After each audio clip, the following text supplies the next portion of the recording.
माननीय नीतीश कुमार से निवेदन करते हैं कि आप खाली हाथ आइए, हम सभी चूड़ा दही खिलाएंगे, बट आप आइए हम लोग के साथ आज बैठकर चूड़ा दही खाइए। अभी तो नीतीश जी के हाथ में है ना भाई। अब नीतीश जी यात्रा कर रहे हैं, उसके दरमियान कुछ खुशखबरी दे देते हैं। मकर संक्रांति अब 1 जनवरी के नहीं दिए तो मकर संक्रांति के एक दिन बाद ही दे दीजिए, लेकिन देना चाहिए। मम्मी पापा बोलते हैं कि लड़ाई तुम्हारी तो लड़ना पड़ेगा।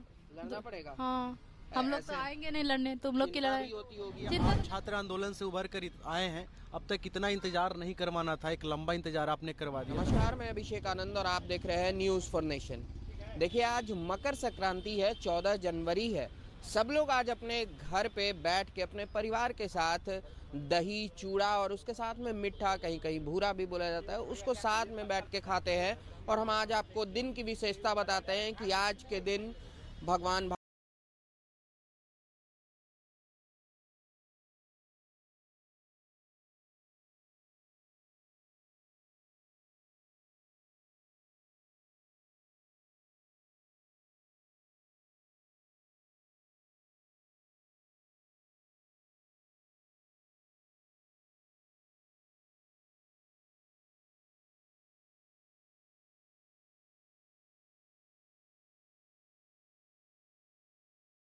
अभिमन्यु ने चक्रव्यूह में प्रवेश किया और बाहर क्यों नहीं निकल पाया? अभिमन्यु महाभारत के महान योद्धाओं में से एक थे। वे अर्जुन और सुभद्रा के पुत्र तथा भगवान श्री कृष्ण थे। उनके शौर्य और युद्ध कौशल की गाथा अद्वितीय है। महाभारत के युद्ध के दौरान कौरवों ने एक जटिल सैन्य रणनीति अपनाई जिसे चक्रव्यूह कहा जाता है। ये घूमता हुआ सैन्य व्यूह था जिसमें प्रवेश करना और बाहर निकलना दोनों ही अत्यंत कठिन था। कहानी का सारांश। चक्रव्यूह का निर्माण त्रिवेंद्र की युद्ध में कौरवों के सेनापति द्रोणाचार्य ने पांडवों को परास्त करने के लिए चक्रव्यूह का निर्माण किया। यह व्यूह बेहद जटिल था और केवल कुछ ही योद्धा इसमें प्रवेश करने और बाहर निकलने की कला जानते थे। तो अर्जुन की अनुपस्थिति। उस दिन अर्जुन को कौरवों के एक और योद्धा जयद्रथ को रोकने के लिए दूर भेज दिया गया था। चक्रव्यूह को तोड़ने के लिए पांडवों के पास पर्याप्त ज्ञान और योद्धा नहीं थे। अभिमन्यु का निर्णय। अभिमन्यु ने अपनी माता सुभद्रा के गर्भ में ही चक्रव्यूह में प्रवेश करने का ज्ञान अर्जित कर लिया था। हालांकि वे केवल प्रवेश करने की विधि जानते थे, लेकिन बाहर निकलने की कला को सीखने से पहले उनकी माता सो गई थी। युद्ध में पांडवों की सेना को बचाने के लिए अभिमन्यु ने चक्रव्यूह में प्रवेश करने का साहसिक निर्णय लिया। अभिमन्यु का वीरतापूर्ण संघर्ष। अभिमन्यु ने अकेले ही कौरवों की पूरी सेना के विरुद्ध वीरतापूर्वक युद्ध किया। उन्होंने दुर्योधन, दुशासन, कर्ण और अन्य महारथियों को लंबे समय तक चुनौती दी, लेकिन अंततः उन्हें कौरवों ने युद्ध नियमों को तोड़ते हुए एक साथ घेर लिया। अधर्मपूर्ण वध। जब अभिमन्यु अपने रथ पर पैदल हो गए तो कौरवों ने उनके हथियार तोड़ दिए। अंततः जयद्रथ और अन्य योद्धाओं ने मिलकर उनका अधर्मपूर्ण वध कर दिया। अभिमन्यु के बलिदान का महत्व। अभिमन्यु का बलिदान महाभारत का एक अत्यंत महत्वपूर्ण अध्याय है। उनका साहस, त्याग और युद्ध कौशल आने वाली पीढ़ियों के लिए प्रेरणा बन गया। उनका वीरगति प्राप्त करना पांडवों के लिए व्यक्तिगत क्षति थी, लेकिन उनके बलिदान ने युद्ध में नैतिक और भावनात्मक शक्ति का संचार किया। यह कहानी बताती है कि अभिमन्यु ने धर्म, कर्तव्य और अपने परिवार की रक्षा के लिए अपने प्राण न्योछावर कर दिए।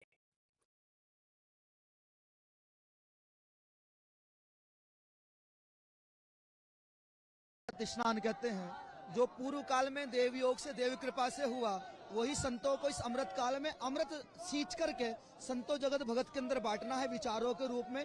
इसीलिए सब त्रिवेणी के अंदर, त्रिवेणी दो प्रकार की है। एक त्रिवेणी है भौतिक त्रिवेणी, एक त्रिवेणी है आध्यात्मिक त्रिवेणी। अभी भौतिक त्रिवेणी में स्नान करने के पश्चात आध्यात्मिक त्रिवेणी इंगला पिंगला सुषमणा में स्नान करके जो विचार निकलेगा उस विचार से पूरे समाज को आविष्ट करने वाले, मंडित करने वाले। और जो ये नागा सन्यासी, नागा साधु ये आगे आगे चल रहे हैं इस वेशभूषा में, ये क्या है? ये नागा हमारी अखाड़ा परंपरा की फौज है। जिस प्रकार सेना निकलती है, फौज सम्मुख होती है, उसी प्रकार नागा अस्त्र शस्त्र से सुसज्जित होकर के सुरक्षा को माध्यम रखते हुए आगे बढ़ रहे हैं। तो ये आप आज का जो स्नान है, आपके साथ पीछे क्या महामंडलेश्वरों की बग्गियां होंगी? सबसे पहले आगे भक्त जगत ध्वज रूप में धर्म ध्वजा चल रही है, तत्पश्चात भगवान की पालकी है, तत्पश्चात नागा साधु हैं, उसके बाद में हमारे अखाड़े के आचार्य महामंडलेश्वर है, उस जो श्री कैलासानंद गिरी जी महाभाग हैं, उसके पश्चात आनंद अखाड़े के आचार्य महामंडलेश्वर है श्री बालकानंद गिरी जी महाराज हैं। तत्पश्चात मंडलेश्वर महामंडलेश्वर की पूरी टोली निकलने वाली है और पूरी राजसी व्यवस्था से युगों युगांतर से स्नान करती आ रही, उसी प्रवाह का निर्वहन करते हुए चल रहे हैं। तो आप लोगों को कितना वक्त लगेगा यहाँ से वहाँ तक पहुँचने में, और स्नान की प्रक्रिया क्या वही होगी जब आप वहाँ पहुँचेंगे? तो अभिषेक अपने दर्शकों को दिखाते हैं किस तरीके से एडीजी प्रयागराज जोन स्वयं यहाँ पर ये देख रहे हैं, ये निरीक्षण कर रहे हैं कि भक्तों को एकदम पीछे की तरफ किया जाए।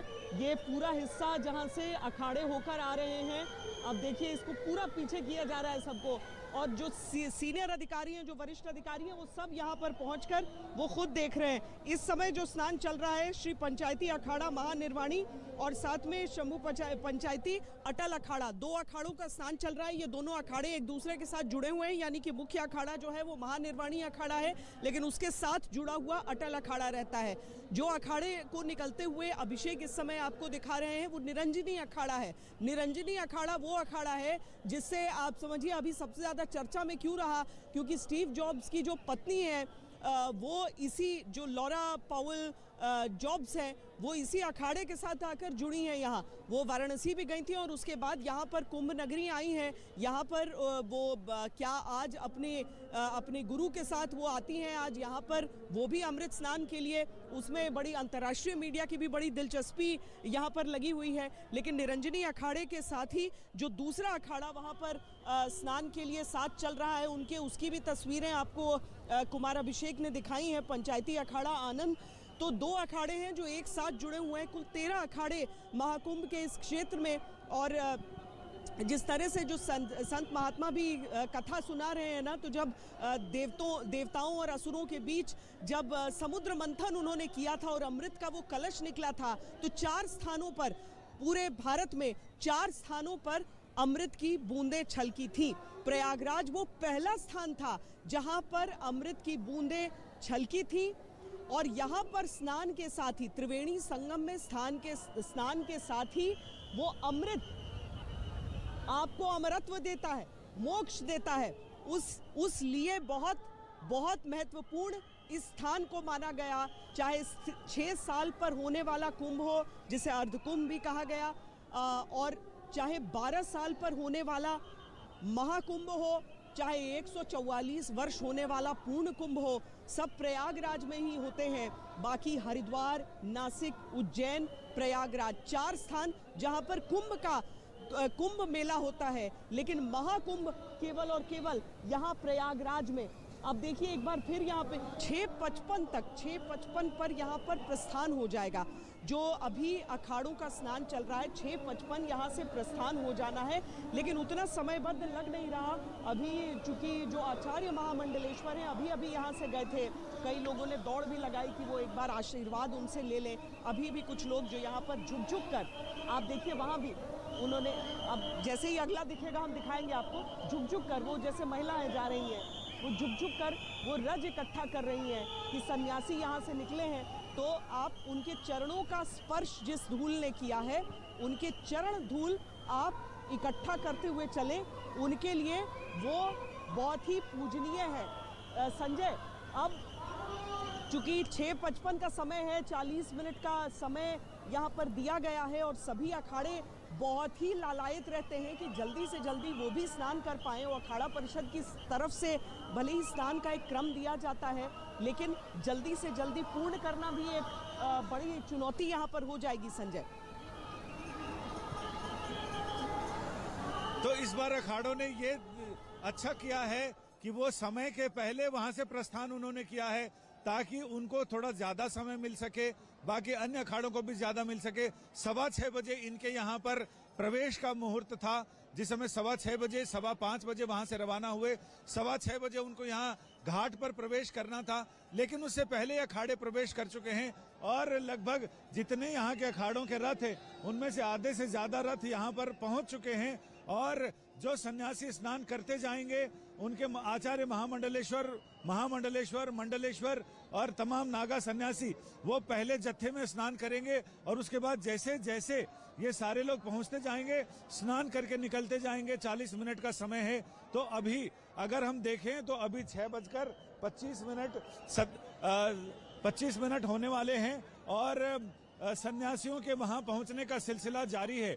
तो ऐसे में अभी लगभग 30 मिनट इनके पास 30-35 मिनट और हैं, जिसमें उम्मीद है कि तमाम सन्यासियों के अनुयायी, उनके शिष्यगण सभी लोग स्नान करके यहाँ से निकल जाएंगे और उसके बाद जैसे ही ये जत्था यहाँ से रवानगी की ओर होगा, वैसे ही निरंजनी अखाड़े का जत्था यहाँ प्रवेश करेगा, निरंजनी अखाड़ा प्रवेश करेगा और उनके आचार्य महामंडलेश्वर और देवताओं और ध्वजों की अगुवाई में निरंजनी अखाड़ा और आनंद अखाड़े के सन्यासी यहाँ प्रवेश करेंगे। चूंकि जो पुरानी परंपरा रही है उसमें सबसे जूना अखाड़े के साथ 2 अखाड़े उनके साथ स्नान करते हैं, जिनमें जूना अखाड़े के साथ आवाहन और अग्नि अखाड़ा में सिर्फ ब्रह्मचारी होते हैं, उसमें नागा सन्यासी नहीं होते हैं।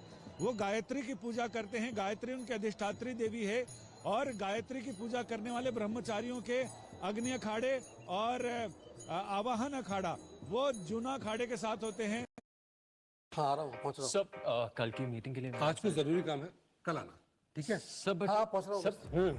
मेरे शेयर्स प्लेज कर देना। हाँ ठीक है, पर बैलेंस कल आ जाएगा। कल नहीं, आज। अब बैलेंस कल नहीं, अभी आएगा। बस ग्रो ऐप पे अपने शेयर्स प्लेज करो, वेरीफाई करो और हो गया। Download grow. Investment in securities. वृत्तांत यानी ट्रैवल लॉग में लिखा कि यहाँ एक मेला लगता है और उस मेले में इतना विशाल मेला लगता है जिसमें बहुत सारे उन्होंने नग्न सन्यासियों को देखा है जो दिगंबर अवस्था में यहाँ पर स्नान करते हैं।